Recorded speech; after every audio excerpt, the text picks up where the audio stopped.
আমার ধারণা প্রতিটি মানুষের জীবনে সকালবেলা একটা যুদ্ধক্ষেত্র। সবাই কর্মক্ষেত্রে যাওয়ার জন্য তাড়াহুড়া, বাচ্চারা স্কুল কলেজের জন্য ছুটাছুটি। এ নিয়ে গৃহিণীরা খুব পেরেশানিতেই থাকে যে কোন কাজটা রেখে কোন কাজটা আগে করবে। একটু স্বস্তি পাওয়া যায় যদি নাকি সকালের নাস্তাটা রেডি থাকে। সপ্তাহের যে কোনো একদিন যদি আমরা একটু সময় বের করে সকালের জন্য কিছু পরাটা বানিয়ে রাখতে পারি, তাহলে হয়তো একটু হলেও সকালে স্বস্তির নিঃশ্বাস নিতে পারবো।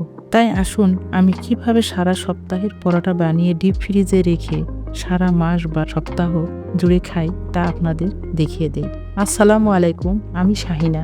Welcome to my YouTube channel Shahina's kitchen BD. আসুন তাহলে দেখে নেই আমি কিভাবে এই পরোটা বানিয়েছি এবং সংরক্ষণ করেছি।